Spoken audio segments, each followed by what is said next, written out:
One of his clients just got drafted in the first round last night. Wow. Mark Doman is a managing director at Creative Planning.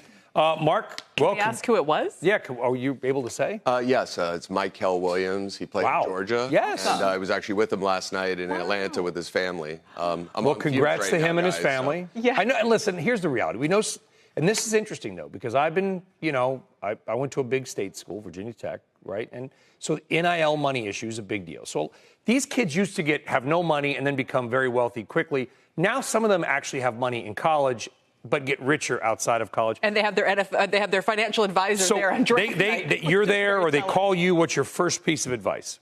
The first thing I tell them is that the average NFL career is about 3.5 years, but the best part is that they preserve their capital. Their investment horizon is decades longer than your traditional high net worth individual. So the goal is to stack that cash. And truth be told, in this market where it's so bumpy, they have really a once in a decade opportunity to buy when the market's down. I love the way you just put that, which is, and I know it's hard to preserve some of that capital in those years. You want to be high spend. I understand that. But that their horizon is so much longer. A lot of people don't make this kind of money till they're 50, 55 years old. I mean, they could get it all at once right up front. That's exactly right. And I tell them if they just get the ordinary rate of return of the S&P, the Rule 72 says that the market doubles approximately every 9 years.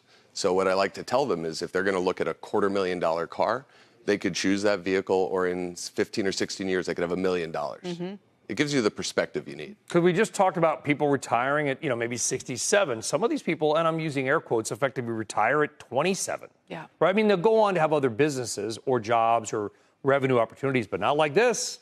No, there's no way they can have that earning power right out of professional sports.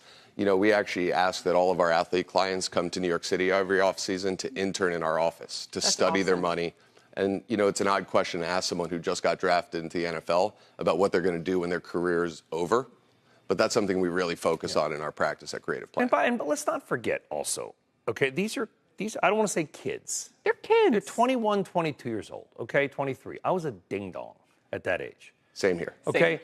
12 CDs for a penny seemed like a good deal until you got the shipping bill.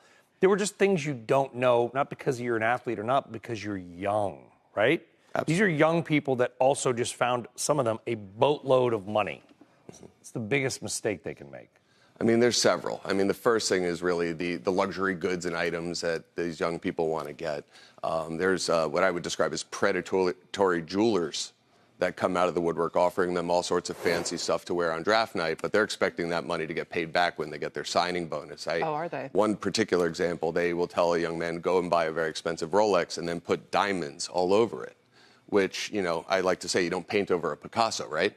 And so we really try to get these guys to understand that we care way more about future NFL player when they're retired as opposed to today when they're only 21, 22 years old. If you're living better than a college kid, you're already winning. Do you ever get pushback from parents or from their friends around them saying, don't pay these guys, right? Like that, don't pay these guys, don't listen. Or do you think people have actually gotten much more savvy about this and realized, like, I better have someone who themselves is financially savvy with me? Well, the players have gotten much more savvy during my 20 years of doing this.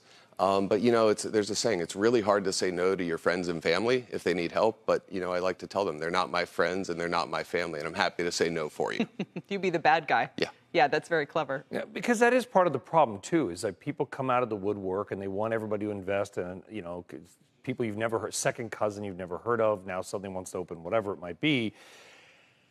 I would imagine that saying no is maybe the most powerful word there is. And no. Hard. That's exactly and it's hard. Right. And, I like to share with these guys. I mean, nowadays with TikTok and Instagram, there's a lot of investment advice out there, right? No buy 25, apparently. Who knew? Yeah, I mean, starting a vending machine empire is like a big thing right now online. Really? Yeah, oh, absolutely. And so they'll want to come to you with these ideas. Yeah, they say, I want to have passive income, and I share that I'm probably not doing my job well enough because their stocks are paying dividends, their bonds are giving them yield. They already have passive income that I would say is a lot less risky. Well, filling up a vending machine with business. Chips or gummy bears is not, there's nothing passive about that. No, that's exactly right. And, collecting quarters? Giving them perspective on who is better at making money, you and your pals who are just starting a business, or the CEO of Microsoft, or the CEO of Amazon or Walmart. These are people that are running companies that are worth hundreds of billions, if not trillions of dollars. So I would rather put my dollars with those folks as opposed to a startup.